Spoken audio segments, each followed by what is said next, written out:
Right, so hello and welcome back to Books and Things and welcome to another video, and today I want to talk about some of the novels that inspired The Secrets of Hartwood Hall.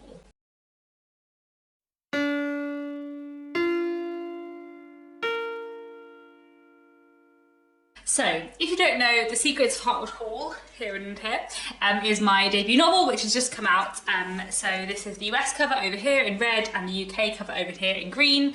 It is a work of historical fiction set in the Victorian period, all about a governess called Margaret who takes a new position at a mysterious place called Hartwood Hall. And it is a little bit of a love letter to Victorian literature and to all my kind of favourite books, I suppose. And there are a lot of books that really massively influenced The Secrets of Hartwood Hall, both like really consciously and probably less consciously as well. So I thought it would be fun to make a video about like all the books that inspired The Secrets of Hartwood Hall. This is going to be like a spoiler-free video. You don't have to have read The Secrets of Hartwood Hall to watch this video. There's one spoilery thing I want to say, which I will leave till the very end, and I will warn you in the last 2 minutes, but like otherwise please hang around. I'm just gonna talk about some books that I love, which happen to have inspired my novel a little bit. I am probably going to talk about a few themes in The Secrets of Hartwood Hall and like how these books influence those themes, but that is mostly all. As someone who reads a lot and who loves books, I do feel like a lot of my writing like owes a lot to what I read, and it was interesting when I started writing a list of books to include in this video. I thought that I was going to have like a short list, and then it became a very long list, and then I just tried to hold up a book stack to film the thumbnail, and I didn't even include all the books in the book stack, and it was really heavy and really big because I guess like there are a lot of books that have like seeped into The Secrets of Hartwood Hall, and probably more that I haven't even like realised. I guess because I read a lot and I love books and I love reading, I feel like everything I ever write is going to be very influenced by the stuff that I have read, and I feel like especially The Secrets of Hartwood Hall is just like a big amalgamation and ode to a lot of the books that I have loved in my life. So, you know, let me get on properly to talking about some of the books that have inspired The Secrets of Hartwood Hall. So there are two main ones which I feel like are the two books that have most influenced The Secrets of Hartwood Hall, and they are Jane Eyre and The Ten of Arthur Hall. The Secrets of Hartwood Hall is very much a Bronte vibes book, sort of Victorian Gothic, and the setup, you know, has some stuff in common with Jane Eyre in terms of the fact that it's following a governess who is arriving in a big new spooky place, and there are sort of lots of Jane Eyre vibes in the book. Some of the characters in the book are reading Jane Eyre. There's lots of references to Jane Eyre, both like consciously on the page and like subtext references to Jane Eyre. And I had a lot of fun like playing with Jane Eyre references. Jane Eyre is one of my favourite books of all time, and it is the book that got me into Victorian literature. So it definitely kind of like has woven its way into my writing, I suppose. Jane Eyre, if you don't know, is a fantastic coming-of-age story about Jane Eyre, a young governess who takes a position at Thornfield Hall, working for Mr. Rochester, looking after his ward. And then there is a bit of a love story, and a bit of a coming-of-age story, and a bit of a mystery story, and it's just excellent in many different ways, and I love it a lot. And I kind of wanted to write a book that was in conversation with Jane Eyre, but also like picking apart certain things in Jane Eyre to a certain extent, exploring themes from Jane Eyre in a different way, I hope. I don't know, but yes, I had a lot of fun looking at Jane Eyre and like putting Jane Eyre consciously into The Secrets of Hartwood Hall. And yeah, I feel like the Jane Eyre vibes are like very in your face in The Secrets of Hartwood Hall. You would struggle to avoid them. And yeah, I had a lot of fun with that. Whereas The Ten of Arthur Hall, I feel like is actually more influential in some ways than Jane Eyre on The Secrets of Hartwood Hall, but I feel like it's more in the background. It's more the subtext influence on The Secrets of Hartwood Hall. The Ten of Arthur Hall is a fantastic Victorian novel about a man called Gilbert who is falling in love with a woman called Helen Graham, who is a widow, and as the book goes on we learn more about Helen's past and the kind of complexities and miseries of her marriage. And one of the things I kind of wanted to look at in The Secrets of Hartwood Hall was sort of marriage and Victorian marriage like as an institution, and also like widowhood as a position, I suppose. And I feel like The Ten of Arthur Hall was quite influential on kind of those aspects of the book as well, in a way that I just had a lot of fun with. As I have already mentioned, the main character of The Secrets of Hartwood Hall is a governess, and there are a lot of other Victorian governess novels that I found really useful and really influential for writing The Secrets of Hartwood Hall. So I reread Agnes Grey while I was working on, I think, probably the edits of The Secrets of Hartwood Hall, and I found like all the little details of like everyday life as a governess really, really important in Agnes Grey, like really helpful for me. And I read like, you know, lots of non-fiction too, but I feel like the way Agnes experiences being a governess in Agnes Grey and the way that's written about was really, really useful for me. Agnes Grey, if you don't know, is a novel which is all about a governess, Agnes Grey, and it's sort of just her life story, her coming-of-age story in her first two positions. And then the other book that I found kind of useful to think about in terms of the position of governesses in Victorian literature was actually Martin Chuzzlewit, in which there is a character who is a governess called Ruth Pinch. And Ruth is not a main character in Martin Chuzzlewit, and the fact that she is a governess is not important. I feel like there are only a few chapters which talk about her life as a governess, but there is one bit in Martin Chuzzlewit where sort of Ruth is talking to her brother Tom Pinch, who is a more important character, about how difficult it is being a governess, and we kind of get a glimpse into what her life is like, and the fact that like her pupils' parents don't respect her at all, which makes it so hard for her pupils to respect her because they just see that their parents think nothing of Ruth and therefore they think nothing of her too. And I feel like that scene really stayed with me and kind of like made me think quite a lot about what it must have been like to be a governess in the Victorian period. So at a couple of points in The Secrets of Hartwood Hall, Margaret Lennox kind of mentions in passing the family who she used to work for before her marriage, and the fact that they weren't very nice, and in my head they're kind of like the family that Ruth is working for in Martin Chuzzlewit, I guess. I have a bunch of like Victorian Gothic literature just to hold up, because I feel like the Victorian Gothic, like as a vibe and as a genre, hugely influenced The Secrets of Hartwood Hall. And even if some of these books didn't like directly influence the plot or the characters or anything like that, I feel like the way the Victorians create Gothic atmosphere definitely had an influence on The Secrets of Hartwood Hall.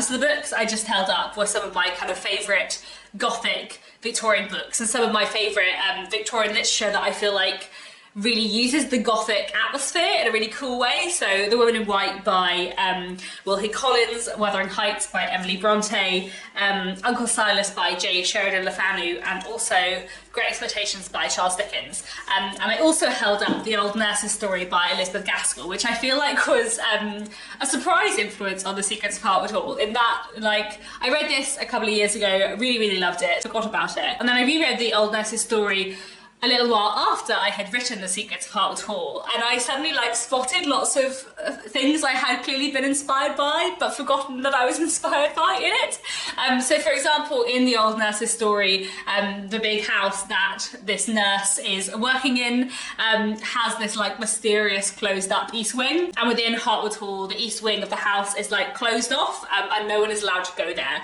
And I feel like, to be fair, I feel like there are probably other Gothic books in which there is a closed off wing of the house. Definitely another one actually I'm going to mention later. I feel like that is a sort of Gothic trope, but I also feel like maybe I did take the east wing from The Old Nurse's Story and then kind of forgot that I had, but I found that quite fun when I reread The Old Nurse's Story to be like, oh, this feels kind of familiar. Like I feel like there are things that I have kind of been influenced by in The Old Nurse's Story that I hadn't realised I've been influenced by, which is kind of fun. And yeah, I really recommend The Old Nurse's Story. It's very short, Gothic, ghost story, really, really fantastic, and I really, really love it. I feel like there are probably lots of other Dickens novels, apart from Martin Chuzzlewit and Great Expectations, which have kind of been like influential on The Secrets of Hartwood Hall. I feel like probably all of Dickens has in its way, even though I feel like Hartwood Hall is very like Bronte feel, not Dickens feel. I really love Dickens a lot, and I've been reading a lot of Dickens in my life, and I feel like Dickens probably has like hugely influenced my writing, even without me being aware of it. One thing that I really love about Charles Dickens is that Charles Dickens has very eccentric characters, and while I in general don't aim to write those kinds of characters necessarily, I do feel like thinking about Dickensian characterization is quite a good way to like start off a character. Like I sometimes try and think about like what an extreme version of a character would be, like what the Dickensian equivalent of that character would be, and then like mellow them down so they feel a bit more realistic, which I find is like a weirdly useful Dickensian exercise that I sometimes do when I'm writing. But there we go. Interestingly, I was chatting with Marissa from Blatantly Bookish a little while ago after she read The Secrets of Hartwood Hall, and she said that she felt like it was a bit Dickensian, especially in terms of like having multiple plot strands that like weave together, which I thought was really fun because I didn't really feel like it was inspired by Dickens in any conscious way that I could like see in the book. So it was kind of quite nice that Marissa thought she could see that in the book. Thomas Hardy is another Victorian author who I feel like has been like a sleeper influence on The Secrets of Hartwood Hall. But a more like active influence on The Secrets of Hartwood Hall was The Woodlanders, because I reread The Woodlanders while I was doing edits for The Secrets of Hartwood Hall. So my novel is set in the West Country, it's set in Somerset, which is, you know, Hardy territory. A lot of Hardy books are set in the sort of the Dorset, Somerset, Devon area. And one thing I kind of like worked a lot on in the edits, especially like at the later stages of edits of The Secrets of Hartwood Hall, was kind of like getting that like geographical setting down and like really focusing in on the particular part of England in which the book is set. And when I was working on the edits for that, I read, you know, lots of non-fiction, but I also reread The Woodlanders by Thomas Hardy to look at the way that Thomas Hardy wrote about the landscape of the West Country and also the landscape of woodland in the West Country, because Hartwood Hall in my book is sort of like surrounded by forest, and I wanted to look at how Thomas Hardy like wrote about woodland. Thomas Hardy is a fantastic author in lots of ways, and I'm sure like the way he writes about class and gender must have also influenced me too, but I really did find The Woodlanders like hugely useful for thinking about like landscape, I suppose. The Woodlanders, if you don't know, is a fantastic Thomas Hardy novel. I think it's a little bit underrated actually. It's one of my favourites. It's about a woman called Grace Melbury, who is kind of like torn between two suitors of sort of two different classes, and her family and their community kind of live amongst the woods, and it's just fantastically atmospheric and really, really wonderful. I highly recommend it, and it was a real pleasure to reread this kind of in research, I suppose, for The Secrets of Hartwood Hall. Another kind of element of The Secrets of Hartwood Hall is that Hartwood Hall itself is kind of this big house which is outside of a village where there is lots of like mistrust for the big house. So the people of Hartbridge, the nearby village, kind of don't really like the Evershams, the family that live at Hartwood Hall. They have lots of superstitions about Hartwood Hall, and I feel like this aspect of the book was definitely like influenced by Victorian novels that I have read. Thinking especially actually of Deerbrook by Harriet Martineau, which is a book which is all about a kind of small community and the tensions within it, and what happens when certain people in a small community kind of turn against other people. I love Deerbrook. I think it is a fantastic novel. Looking at this small town, these two sisters who are newcomers to it, is wonderful, and I really, really recommend it. And I feel like there are lots of things in Deerbrook that really stay with me that probably like seeped into The Secrets of Hartwood Hall. As you will probably know if you've watched some videos on this channel before, one of my sort of academic interests, I guess, is gender in Victorian literature. That's something I'm really, really interested in. And I'm sure there must be a lot of Victorian novels that write about gender in an interesting way that have kind of influenced The Secrets of Hartwood Hall, which does have a lot to say about gender and sort of the position of women in Victorian society. I was trying to think of which book specifically might have influenced like my interest in that theme. There are so many, probably just all Victorian books, but a few in particular I suppose I wanted to pull out would be Dombey and Son by Charles Dickens, Olive by Dinah Mullet-Craik, and The Half Sisters by Geraldine Dewsbury. All three of these books are fantastic. All of them look at gender in the Victorian period in just a fascinating way, and Dombey and Son and The Half Sisters especially look at like Victorian marriage in a really, really interesting way that I found very useful and probably very influential too, I guess. Moving away from the Victorians, one other classic I feel was pretty influential on The Secrets of Hartwood Hall would be Rebecca by Daphne du Maurier. Rebecca is this fascinating gothic atmospheric masterpiece about a young woman who marries a man called Max de Winter, and when she gets back to his massive country estate, she soon finds it kind of haunted in a way, in a figurative way, I suppose, by the ghost of his first wife, Rebecca, who everybody loved, and she just can't stop hearing about Rebecca. There are a lot of things that I love about Rebecca, but one of the things I really love about it is that for me, it is a book which is in conversation with Jane Eyre. It is a bit of a Jane Eyre retelling, and I really liked the way Rebecca engaged with Jane Eyre, and I guess I wanted to like also engage with Jane Eyre in an interesting way, hopefully, in The Secrets of Hartwood Hall, but also kind of engage with Rebecca too, I guess. And in Rebecca, there is also like a mysterious wing to the house. I can't remember if it's the East Wing, maybe it is, maybe it isn't, but there's a wing of the house which is like where the first Mrs. De Winter's things are kept, and the new Mrs. De Winter, our narrator, sort of is encouraged not to go there. So I guess that has also probably like fed into The Secrets of Hartwood Hall as well. I really love Rebecca. I would highly, highly recommend it, especially if you like Jane Eyre. It's a really, really interesting one to read, kind of in comparison to it. Before I move on to some contemporary books, there are a couple of other classics I wanted to mention which I don't feel like consciously influenced me in The Secrets of Hartwood Hall, but a few other people like felt that they thought they saw its influence in it, which I thought was quite interesting. So one of those books is The Turn of the Screw by Henry James, which is another kind of like Governess ghost story, I suppose, about a woman who arrives at a house to look after some children and mysterious spooky things happen. I am not a massive fan of The Turn of the Screw. I read it as a teenager and then, as far as I was concerned, had forgotten about it until I reread it last month. Obviously, a long time after I'd written The Secrets of Hartwood Hall. But I feel like some elements of it probably did influence The Secrets of Hartwood Hall, but only maybe in the same way that The Turn of the Screw is influenced in its turn by Jane Eyre. I don't know. But I'm not actually a massive fan of The Turn of the Screw. It doesn't really quite work for me. I'm not a massive Henry James fan so far, so, you know, that was kind of interesting. And then one of my editors said that they felt like they saw hints of the secret garden in The Secrets of Hartwood Hall. And I don't know if that is the case. I haven't read The Secret Garden for a very, very, very long time. I read it as a child and liked it as a child. I used to listen to it on audiobook, but I probably haven't read it for like 15, 16 years. So if there is any of the Secret Garden in The Secrets of Hartwood Hall, it must be entirely accidental or very, very subconscious. But there definitely is within The Secrets of Hartwood Hall stuff about gardens and gardening and about like lonely children. So maybe that has some kind of link, who knows? And then I also feel like The Secrets of Hartwood Hall has absolutely no doubt been influenced by a lot of the historical fiction that I read. I read a lot of historical fiction, both stuff set in the 19th century and stuff set at other times.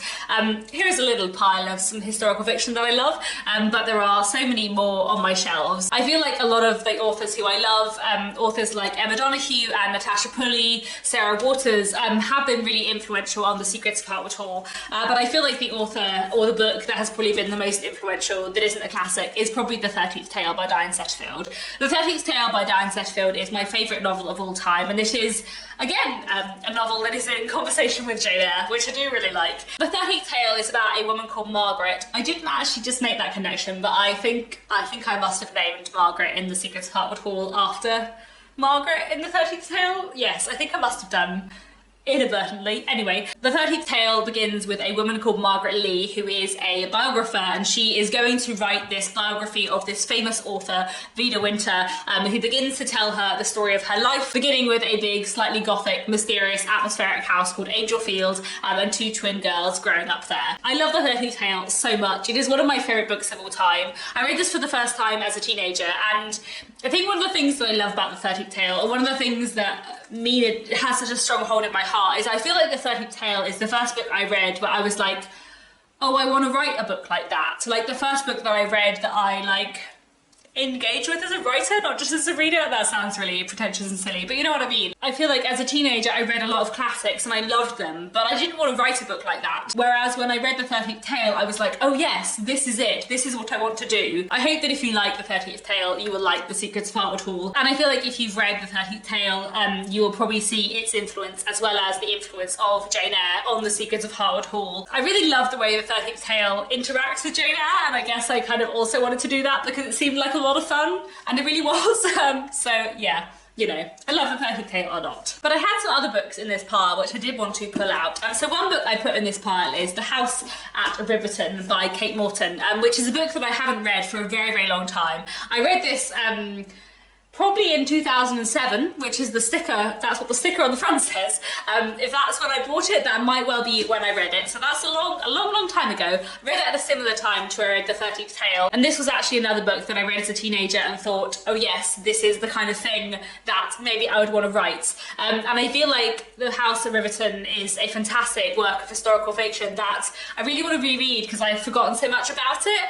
but also like the tone of it and the feel of it and like how it works as a historical fiction novel is something that has stayed in my head a lot. And there are like some lovely subtle things that Kate Moulton does in The House of Rivington that I just adore. So yeah, I wanted to mention that one too. And then the other one I wanted to mention specifically was The Wonder by Emma Donoghue, which I was thinking about as I was starting to make this video, because I love The Wonder by Emma Donoghue a lot. It's one of my favourite historical novels. And at the kind of centre of The Wonder is the relationship between an adult and a child. It's set in 19th century Ireland. The main character, Liv, is a nurse, and she has gone to sort of watch over this little girl who claims that she is able to live without eating. The Wonder is truly fantastic, and there are a lot of things I love about it. I think it is a wonderful, intense, fantastic read. But one thing I also really love in this book is a relationship between Anna and Lib, between this nurse and this young girl who she gets to know over the course of the book. And one thing that was really important to me when writing The Secrets of Hartwood Hall was the relationship between Margaret, the main character, and her charge, her pupil, Louis. And I really liked writing their friendship, and I feel like probably The Wonder was kind of influential on that, and maybe even without me realising. And yeah, I love The Wonder a lot, and it's very fantastic. You should all read it. And there we go. Those are a bunch of books that I think have inspired The Secrets of Hartwood Hall. I'd be interested to know people who have read The Secrets of Hartwood Hall or who are reading it at the moment, if there are any like other influences you see, because I do feel like, as someone who reads a lot and who loves reading massively, there are always going to be like little influences seeping into the stuff that I write, and that's kind of fun in a way. Like, writing The Secrets of Hartwood Hall, I was consciously trying to like be in conversation with Victorian literature especially, and I had a lot of fun with that. Like, one of the things I had the most fun with writing The Secrets of Hartwood Hall was kind of using Victorian tropes and using them in different ways and turning them on their heads and twisting them. That was massively fun, so I hope that comes across, hopefully. And yeah, that's all for this video. Like I said, there is one spoilery thing I want to say, but I'm gonna finish the video first before I get onto that. I'll put that like little thing in after the outro of the video. So thanks very much for watching. Please do let me know your thoughts down in the comments, and I'll be back very soon with another bookish video.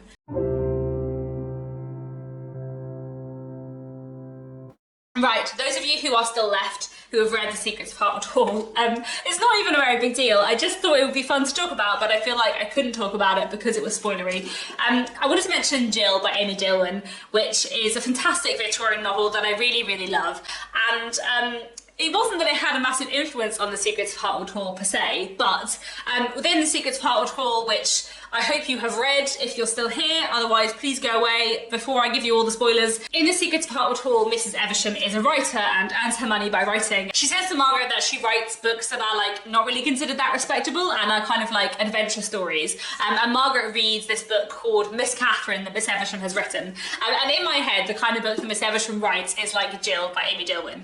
Like, that was definitely in my head when I was talking about like what happens in Miss Catherine, this sort of young woman who runs away from home to do something different with her life. I feel like that is Jill. Jill is from later on in the period than The Secrets of Hartwood Hall is set, but when I was talking about like the kind of book Miss Evesham writes, I had in my head that Jill would be the kind of book that Miss Evesham would write, which I felt was like too big a hint, even if it was a bit of a subtle hint to have earlier in the video, because I have spoken before on this channel about the fact that one of the things I find really interesting about Jill is that the character of Jill is like so clearly in love with her mistress, the woman that she works for. You know, my reading of Jill as a book is that Jill is gay, and you know, Mrs. Evesham is gay, so even if that was like a sideways spoiler, I did feel like it was a bit of a spoiler for stuff going on later in the book. But yeah.